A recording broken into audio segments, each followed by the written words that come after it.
अरे भिखारी, तेरी औकात है 500 करोड़ लाने की? तू जानता भी है 500 करोड़ होते क्या है? तुम लोगों को अंदाजा भी है कि ये क्या हो गया है?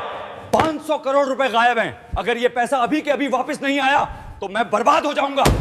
अगर कोई 500 करोड़ रुपए वापस ले आया तो मैं उसे 10 करोड़ रुपए इनाम दूंगा। सुबह के ठीक 7 बजे थे। शहर अभी पूरी तरह जागा भी नहीं था, लेकिन मेघराज चौक पर कूड़े की गंध और बसों का शोर पहले से मौजूद था। वहीं फुटपाथ के किनारे फटे हुए बोरे के साथ 12 साल का नील झुका हुआ था। वह प्लास्टिक की बोतलें और टूटी तारें चुन रहा था। उसके हाथों पर जमी गंदगी स्थायी लगती थी, जैसे किसी ने उस पर अनदेखा होने की मुहर लगा दी हो। नील बोलता कम था। लोग समझते थे वह डरपोक है या मंदबुद्धि। सच्चाई यह थी कि वह सुनता बहुत था। बातें, आवाजें, मशीनों की। जब लोग बोलते थे वह शब्द पकड़ता था। जब मशीनें चलती थीं वह पैटर्न पकड़ता था। ठीक उसके सामने शहर का सबसे बड़ा निजी बैंक खड़ा था। शीशे की ऊंची इमारत। हर सुबह काली गाड़ियों से सूट पहने लोग उतरते, मोबाइल पर चिल्लाते हुए अंदर जाते। नील को अंदर जाने की इजाजत कभी नहीं मिली थी। गार्ड हर बार एक ही शब्द कहता था, भाग यहां से। नील मुस्कुरा देता था और फिर कूड़े में झुक जाता था। उसी बैंक की दीवार से सटा एक पुराना ट्रांसफॉर्मर बॉक्स था। नील अक्सर उसके पास बैठकर सूखी रोटी खाता था। उसे वहां से एक अजीब सी भनभनाहट सुनाई देती थी। बाकी लोगों के लिए वह शोर था, नील के लिए भाषा। उस दिन दोपहर को माहौल बदला हुआ था। बैंक के अंदर अचानक अफरा तफरी मच गई। कर्मचारी अपनी सीटों से उठ खड़े हुए। मैनेजर्स के चेहरे पीले पड़ गए। एक के बाद एक फोन बजने लगे। ऊपर की मंजिल पर बोर्डरूम में चीख सुनाई दी, 500 करोड़ गायब हो गए हैं। यह कोई अफवाह नहीं थी। बैंक के मेन सर्वर से 500 करोड़ गायब हो गए हैं। करोड़ रुपए ऑनलाइन ट्रांसफर हो चुके थे। पैसा न किसी ग्राहक के खाते में था, न किसी विदेशी बैंक में। वह सिस्टम से जैसे फिसल कर हवा में घुल गया था। आईटी टीम दौड़ पड़ी। सर्वर लॉग्स खोले गए, फायरवॉल चेक हुए, साइबर सिक्योरिटी एक्सपर्ट्स को कॉल गया, पुलिस को सूचना दी गई। हर मिनट के साथ बैंक की साख डूब रही थी। बाहर फुटपाथ पर बैठा नील यह सब देख रहा था। उसे कुछ अजीब लगा। बैंक के बैकअप सर्वर की एग्जॉस्ट फैन की आवाज बदली हुई थी। वह लय में नहीं चल रही थी। बीच बीच में एक हल्का सा ठहराव था, जैसे कोई सांस रोक रहा हो। नील उठ खड़ा हुआ। उसने बोरा नीचे रखा और दीवार के पास कान लगा दिया। उसकी आंखें सिकुड़ गईं। यह चोरी नहीं है, वह बुदबुदाया। यह रूट रीडायरेक्शन है। नील को याद आया अपनी मां का चेहरा। मां जो कभी इसी बैंक में क्लीनर थी। एक रात एक्सीडेंट में चली गई। उसके बाद नील सड़क पर आ गया। मां के पास एक पुराना कीपैड फोन था और उसमें कुछ नोट्स। नंबर नहीं, पैटर्न। नील ने जेब से वह मुड़ा तोड़ा कागज निकाला जिस पर उसने खुद से बनाए निशान लिख रखे थे। वह रोज मशीनों को देखकर नई चीजें समझता और निशान बनाता था। बैंक के अंदर घबराहट बढ़ रही थी। बाहर एक कूड़ा बिनने वाला लड़का खड़ा था, जिसकी नजरें शीशे के पार सर्वर रूम की दीवारों के आर पार देख रही थीं। नील ने गहरी सांस ली। अगर अब नहीं बताया, उसने खुद से कहा, तो पैसा हमेशा के लिए चला जाएगा। उसने बोरा उठाया और बैंक के मुख्य गेट की तरफ बढ़ गया। गार्ड ने उसे देखते ही डंडा उठाया। कहा था ना, यहां मत आना। नील रुका नहीं। उसने पहली बार सीधा आंखों में देखकर कहा, साहब, जो पैसा गया है वो अभी भी इसी बैंक में है। गार्ड हंसा, लेकिन अंदर कहीं ऊपर एक अलार्म और तेज हो गया। और यहीं से कहानी शुरू होती है। गार्ड की हंसी अभी पूरी भी नहीं हुई थी कि बैंक के अंदर से एक महिला बाहर आई। नीले रंग की साड़ी, गले में आईडी कार्ड और चेहरे पर साफ घबराहट। वह बैंक की senior operations manager Radhika Mehta थी। पिछले 20 मिनट से वह लगातार आईटी टीम और हेड ऑफिस के बीच फंसी हुई थी। उसकी नजर नील पर पड़ी। क्या कहा तुमने? उसकी आवाज सख्त थी, लेकिन आंखों में थकान साफ दिख रही थी। गार्ड ने झट से कहा, मैडम, यह कूड़ा बिनने वाला है, झूठ बोल रहा है। नील ने सिर झुकाया, फिर धीरे से बोला, मैडम, पैसा बाहर नहीं गया। सिस्टम ने खुद रास्ता बदला है।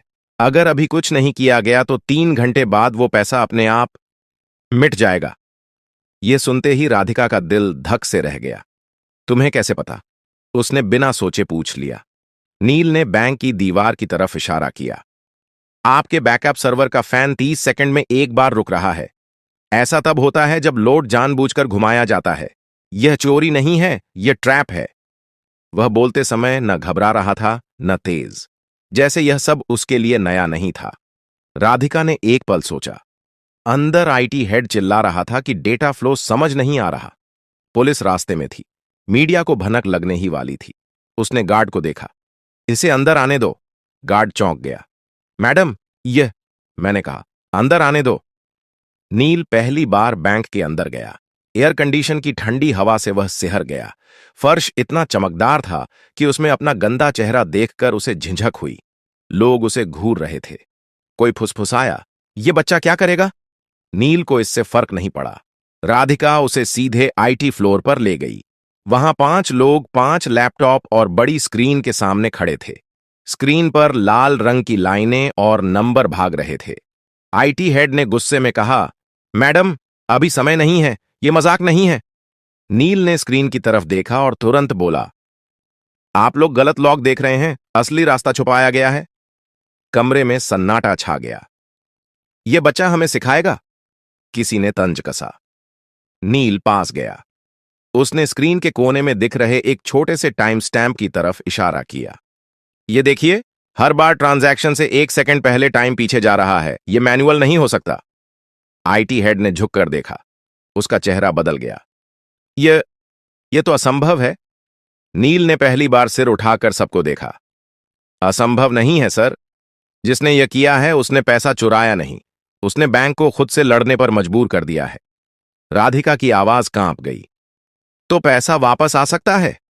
नील ने हल्की सांस ली। आ सकता है, लेकिन अगर देर हुई तो नहीं।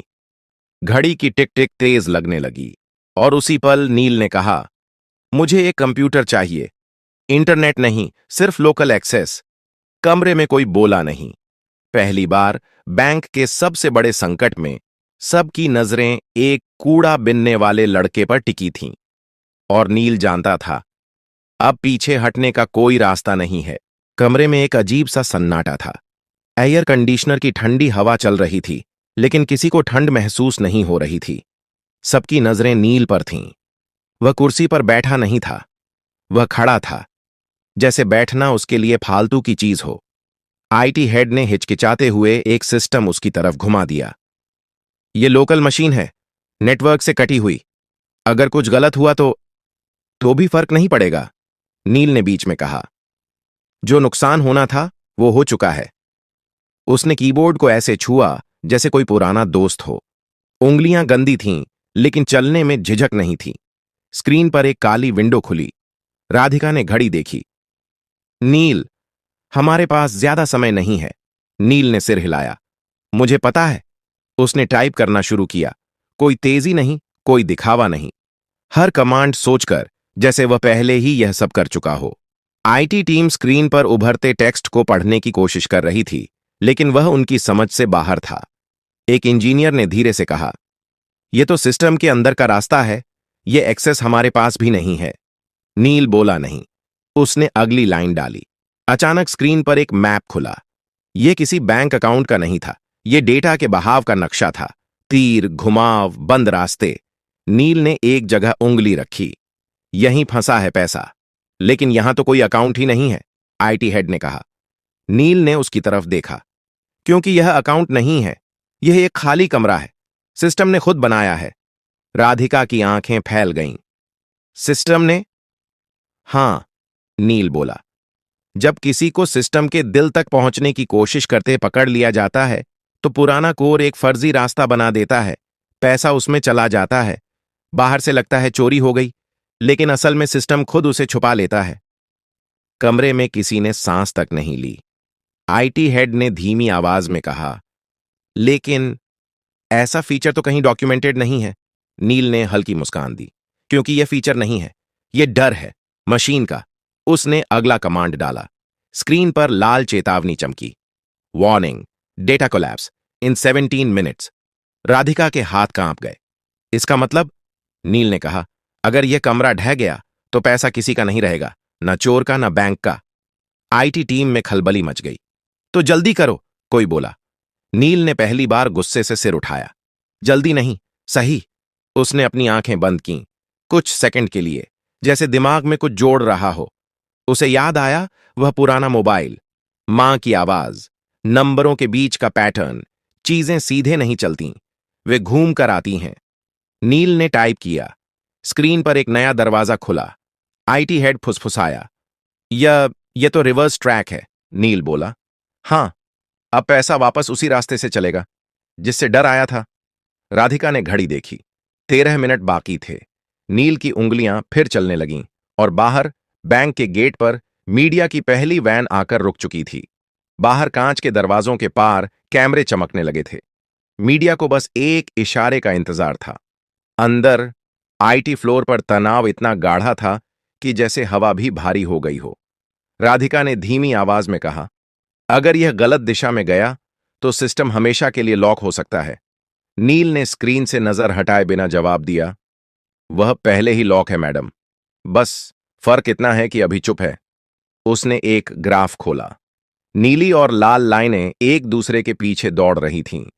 बीच बीच में एक जगह ऐसी थी जहां लाइनें टूट रही थीं। यहीं से पैसा बाहर दिखाया गया है, नील बोला, लेकिन असल में यहीं से वह वापस लाया जा सकता है। आईटी हेड ने कुर्सी खींचकर पास बैठते हुए कहा, तुम यह सब कैसे जानते हो? नील ने पहली बार सच बोला, मैं मशीनों के पास बड़ा हुआ हूं। जब मां जिंदा थीं, वह रात की शिफ्ट में यहीं सफाई करती थीं। मैं बाहर बैठा रहता था। सर्वर रूम की आवाजें मुझे बातें जैसी लगती थीं। कोई कुछ नहीं बोला। नील ने अगला कमांड डाला। स्क्रीन पर एक नया संदेश उभरा, ऑथोराइजेशन रिक्वायर्ड। राधिका ने राहत की सांस ली। ठीक है, यह सामान्य है, हमारे पास मल्टी लेवल ऑथराइजेशन है। नील ने सिर हिलाया। नहीं मैडम, यह सामान्य नहीं है। क्यों? क्योंकि यह ऑथराइजेशन सिस्टम से नहीं आया, यह उस खाली कमरे से आया है जहां पैसा छुपा है। आईटी हेड का चेहरा सख्त हो गया। मतलब सिस्टम खुद तय कर रहा है कि किस पर भरोसा करे? नील ने धीरे से कहा, हां, और उसे आप पर भरोसा नहीं है। कमरे में एक अजीब चुप्पी छा गई। राधिका ने गहरी सांस ली। तो अब क्या होगा? नील ने अपनी जेब से वह मुड़ा तुड़ा कागज निकाला। उस पर टेढ़े मेढ़े निशान बने थे। अब हमें सिस्टम को याद दिलाना होगा कि यह किसके लिए बना था। उसने एक कोड डाला। यह कोई पासवर्ड नहीं था, यह समय, राशि और क्रम का मेल था। वही क्रम जिसमें बैंक हर दिन छोटे खातों को प्राथमिकता देता था। स्क्रीन पर अचानक हजारों छोटे ट्रांजैक्शन चमक उठे। 10 रुपए, 50 रुपए, 200 रुपए।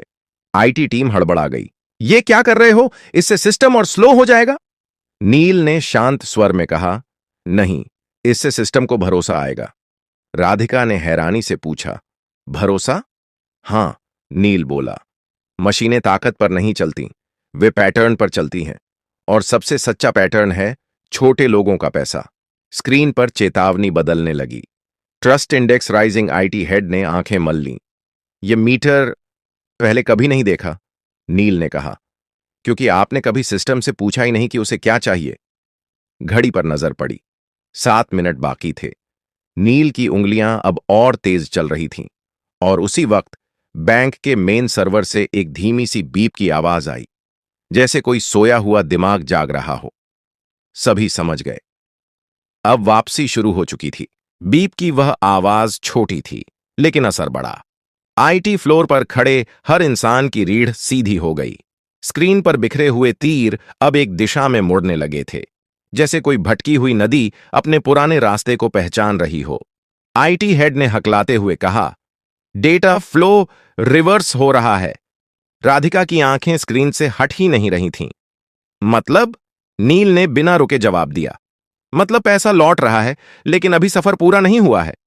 स्क्रीन पर नंबर चलने लगे।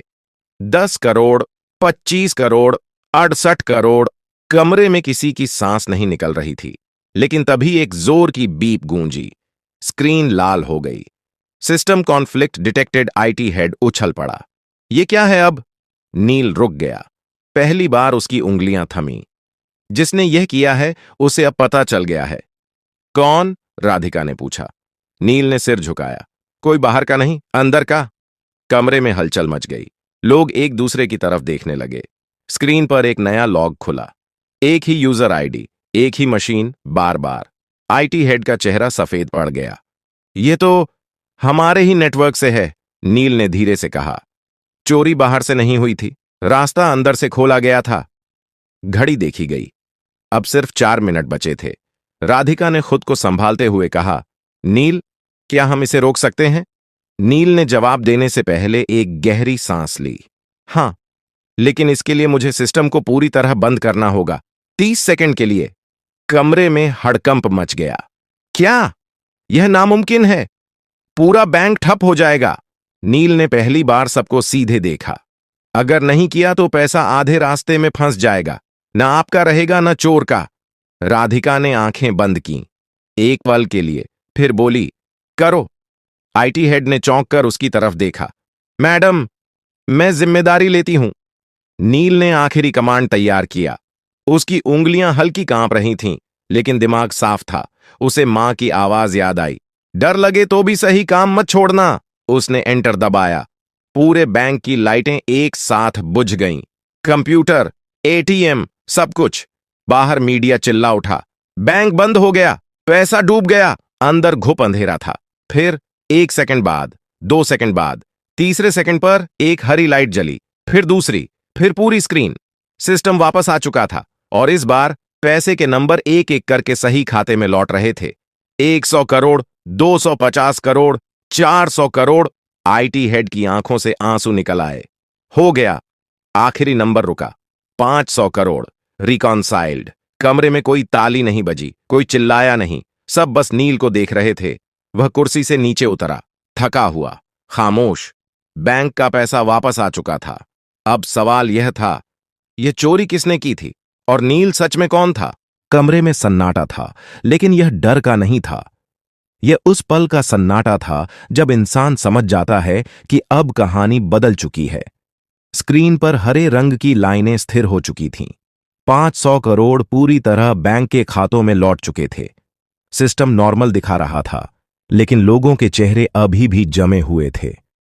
राधिका ने धीमी आवाज में कहा, नील, तुमने बैंक को बचा लिया। नील ने कोई जवाब नहीं दिया। वह स्क्रीन को देख रहा था, जैसे किसी और चीज की तलाश में हो। आईटी हेड ने राहत की सांस लेते हुए कहा, हमें तुरंत यह पता लगाना होगा कि अंदर से यह किसने किया। नील ने गर्दन हिलाई। सिस्टम खुद बता देगा। कैसे? किसी ने पूछा। नील ने एक आखिरी लॉग खोला। यह आम यूजर लॉग नहीं था। यह वह लेयर थी जहां सिर्फ तब एंट्री होती है जब कोई सिस्टम को धोखा देने की कोशिश करता है। स्क्रीन पर एक नाम उभरा। कोई टेक्निकल कोड नहीं, कोई फर्जी आईडी नहीं, एक साफ नाम, बैंक के डिप्टी टेक्नोलॉजी डायरेक्टर का। कमरे में जैसे हवा निकल गई। आईटी हेड कुर्सी पर बैठ गया।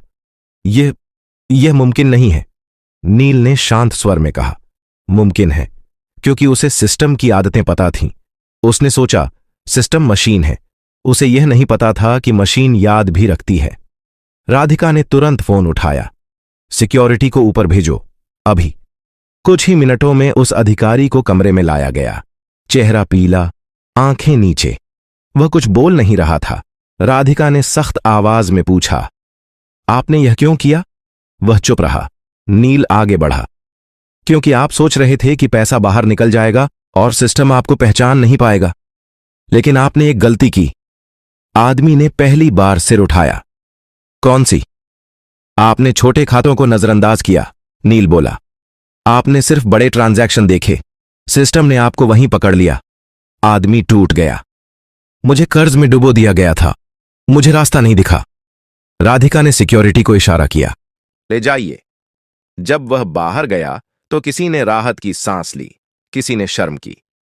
नील अब दरवाजे की तरफ बढ़ने लगा। राधिका ने चौंक कर कहा, रुको, तुम कहां जा रहे हो? नील रुका। मेरा काम हो गया मैडम। काम? उसकी आवाज भर आई। तुम्हें पता है तुमने क्या किया है? बैंक, ग्राहक, पूरा सिस्टम। नील ने धीरे से कहा, मैंने सिर्फ जो गलत था उसे सही किया है। राधिका आगे बढ़ी। तुम्हें इनाम मिलेगा, नौकरी मिलेगी, पढ़ाई, सब कुछ। नील ने पहली बार हल्की मुस्कान दी। अगर आप सच में कुछ देना चाहती हैं तो एक काम कीजिए। क्या?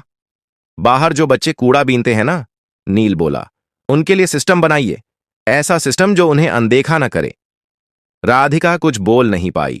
नील दरवाजे से बाहर निकल गया। वही फटा बोरा, वही गंदे हाथ, लेकिन अब बैंक की दीवारें उसे देख रही थीं, क्योंकि सिस्टम तो बच गया था। अब इंसानों की बारी थी। बैंक के बाहर शाम ढल चुकी थी, लेकिन भीड़ कम नहीं हुई थी। कैमरे अब भी चमक रहे थे। रिपोर्टर एक दूसरे को धक्का देकर आगे आने की कोशिश कर रहे थे। सबको एक ही खबर चाहिए थी। 500 करोड़ कैसे लौटे? राधिका कांच के दरवाजे के पास आकर रुकी। उसके हाथ में माइक्रोफोन नहीं था, फिर भी आवाज साफ थी। यह बैंक की जीत नहीं है, उसने कहा। यह एक बच्चे की समझ की जीत है। भीड़ में हलचल मच गई। कौन बच्चा? कहां है वो? नाम बताइए। राधिका ने दरवाजे की तरफ देखा। नील जा चुका था। उसके कदम पहले ही फुटपाथ की तरफ मुड़ चुके थे, जहां उसकी दुनिया थी। टूटे डिब्बे, प्लास्टिक की बोतलें और मशीनों की आवाजें। उसे नहीं पता था कि पीछे क्या हो रहा है, लेकिन शहर को पता चल चुका था। कुछ ही घंटों में खबर फैल गई। एक कूड़ा बिनने वाला लड़का, बैंक की चोरी, 500 करोड़ वापस। सोशल मीडिया पर सवाल उठे। यह लड़का कौन है? इसे मौका क्यों नहीं मिला पहले? हमने कितनी नील जैसे बच्चों को अनदेखा किया? अगली सुबह बैंक के बाहर एक पोस्टर लगा। अगर आप नील को जानते हैं, हम उससे मिलना चाहते हैं। उसी सुबह नील ट्रांसफॉर्मर बॉक्स के पास बैठा था। उसने पोस्टर देखा, पढ़ा, फिर नजर हटा ली। उसके लिए पोस्टर नया नहीं था, नई थी लोगों की नजर। दोपहर तक नगर निगम के अधिकारी आए, फिर एक स्कूल की वैन, फिर एक महिला जो शिक्षा विभाग से थी। सब एक ही बात कह रहे थे, तुम्हें पढ़ना चाहिए, तुम्हें यहां से निकलना चाहिए। नील ने पहली बार सवाल पूछा, क्या पढ़ाई के बाद भी कोई मुझे सुनेगा? कोई जवाब नहीं दे पाया। शाम को राधिका खुद आई, बिना साड़ी, बिना पद के, सिर्फ एक इंसान की तरह। उसने नील के पास बैठकर वहीं सूखी रोटी तोड़ी। मैं तुम्हारे लिए कोई योजना नहीं लाई, उसने कहा। मैं बस ये पूछने आई हूं, तुम क्या चाहते हो? नील ने सोचा, फिर बोला, मैं चाहता हूं कि सिस्टम पहले पूछे, बाद में जज करे। राधिका ने सिर हिलाया। यहीं से एक बदलाव शुरू हुआ। बैंक ने एक छोटा सा प्रोग्राम शुरू किया। नाम नहीं था बड़ा, लेकिन असर बड़ा था। सड़क पर रहने वाले बच्चों को मशीनों के पास बैठने दिया गया। उन्हें हटाया नहीं गया, उन्हें सुना गया। नील वहां रोज आता था, अब बोरे के साथ नहीं, एक कॉपी के साथ। शहर ने पहली बार उसका नाम ठीक से बोला, नील, और यही नाम अब सिस्टम में दर्ज हो चुका था। अनदेखा नहीं, बल्कि जरूरी। अगर आपको यह कहानी पसंद आई हो तो लाइक जरूर करें। ऐसी ही कहानियों के लिए सब्सक्राइब करें और इसे अपने दोस्तों के साथ शेयर करें। कमेंट बॉक्स में जरूर लिखिए कि आप किस शहर या गांव से देख रहे हैं।